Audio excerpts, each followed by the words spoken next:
Assalamualaikum warahmatullahi wabarakatuh. Halo semuanya, apa kabar? Apakah hari ini mau mengurus NIDI dan SLO? Baiklah, saya akan menunjukkan cara mengurus NIDI melalui website si Ujang Gathrik. Caranya sangat mudah, simak video berikut. Langkah pertama, kita harus mengakses situs si Ujang Gathrik.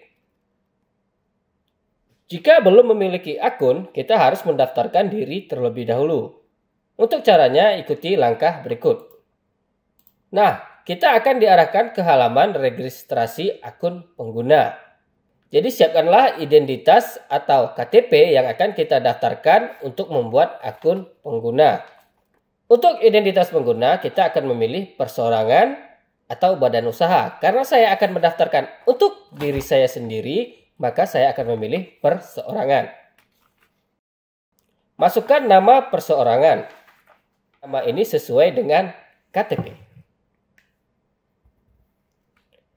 Dan isilah alamat yang sesuai dengan KTP kita.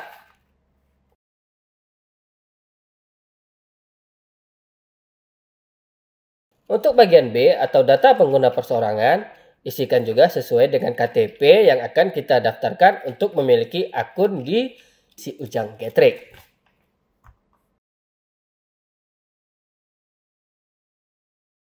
Pastikan juga nomor telepon dan email yang kita gunakan aktif.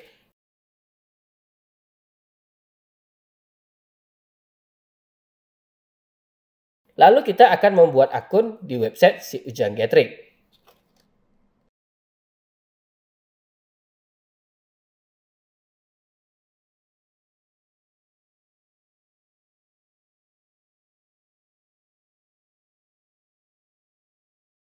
Jika permohonan kita telah berhasil dikirim, maka Kementerian SDM akan mengirimkan kita sebuah email untuk melakukan aktivasi akun yang telah kita ajukan. Untuk langkah aktivasinya sangat mudah. Kita tinggal mengklik bagian di sini yang telah ditandai dengan warna biru. Lalu kita akan diarahkan ke halaman web si Ujang Gathrik untuk melakukan aktivasi akun dan membuat sebuah password. Buatlah password yang mudah kita ingat agar login tidak bermasalah. Jika sudah selesai, kita bisa melakukan login di halaman website si Ujang Gathrik. Lalu kita akan memasukkan username atau email yang telah kita daftarkan dan password yang telah kita buat sebelumnya.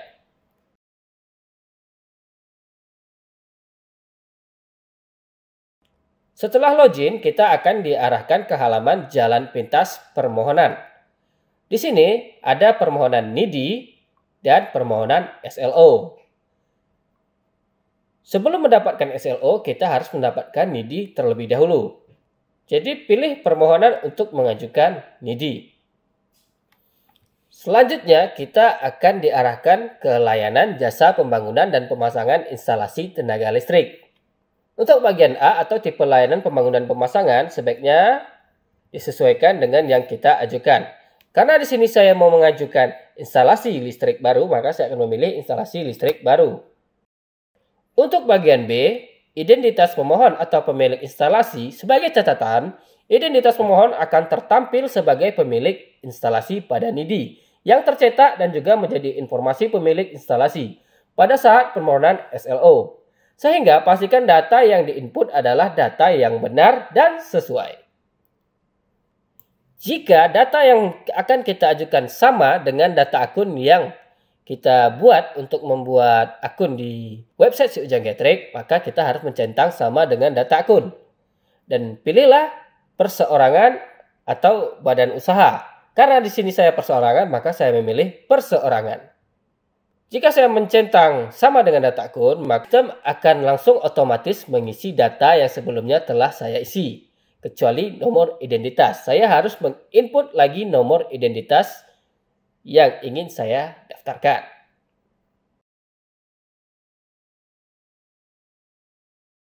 C. Informasi instalasi.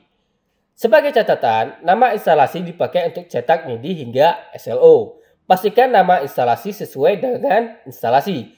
Contoh, instalasi rumah atau pabrik. nama pemilik, PLTD, unit, dan sebagainya.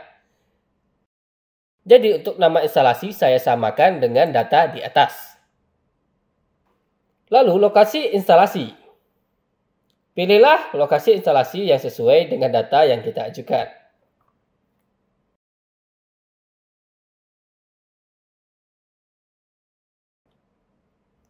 Untuk area layanan akan langsung terisi otomatis oleh sistem. Untuk alamat instalasi, kita harus memasukkan nama jalan dan nomor bangunan yang akan kita daftarkan. Selanjutnya, kita akan diminta untuk memasukkan koordinat lokasi instalasi yang akan kita ajukan. Untuk mengisi ini sudah ada panduannya. Jika kita tidak paham, kita bisa memilih ambil dari perangkat. Tetapi, lokasi perangkat kita harus sesuai dengan lokasi instalasi yang akan kita ajukan.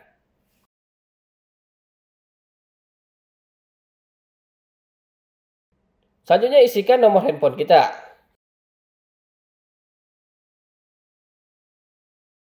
Untuk jenis instalasi, di sini saya memilih instalasi pemanfaatan tenaga listrik tegangan rendah atau instalasi listrik rumah, gedung, dan bangunan yang sesuai dengan yang saya ajukan. Untuk bidang, subbidang, dan jenis instalasi akan terisi otomatis langsung oleh sistem. Untuk peruntukan, kita harus memilih secara manual. Di sini saya memilih untuk rumah tangga. Dan untuk keperluan, di sini saya memilih untuk keperluan rumah pribadi, sesuai yang saya ingin ajukan.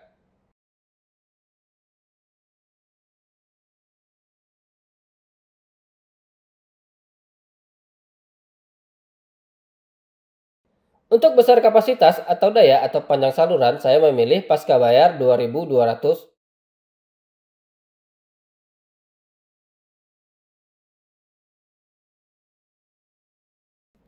Untuk informasi pelaksana dan rencana jadwal pelaksanaan, isilah tanggal yang ingin kita ajukan kepada jasa penyedia pembangunan dan pemasangan. Lalu kita diharuskan memilih nama lembaga penyedia jasa pembangunan dan pemasangan. Di sini telah disediakan daftar penyedianya, tinggal kita pilih. Di sini saya memilih Deko Internusa Cemerlang. Pada halaman ini juga tersedia informasi mengenai Deko Internusa Cemerlang. Dan tersedia juga nomor handphone yang bisa saya hubungi untuk mengkonfirmasi pengajuan saya. Selanjutnya kita akan mengirim permohonan kita. Dan permohonan kita akan diteruskan ke lembaga penyedia jasa pembangunan dan pemasangan. Dan apabila kita ingin mengkonfirmasi ke lembaga itu, maka hubungilah lembaga tersebut agar proses pengerjaan NIDI kita bisa berlangsung lebih cepat. Nah, itu tadi proses permohonan pengajuan NIDI yang diajukan secara persorangan atau oleh konsumen langsung. Jika proses ini terasa sulit atau ribet, maka kita bisa langsung mencari informasi lembaga penyedia jasa pembangunan dan pemasangan dan meminta mereka untuk melakukan semua prosesnya dari nol. Semoga ini bisa membantu kita semua, dan apabila ada pertanyaan, silahkan bertanya di kolom komentar. Sampai di sini dulu. Wassalamualaikum warahmatullahi wabarakatuh.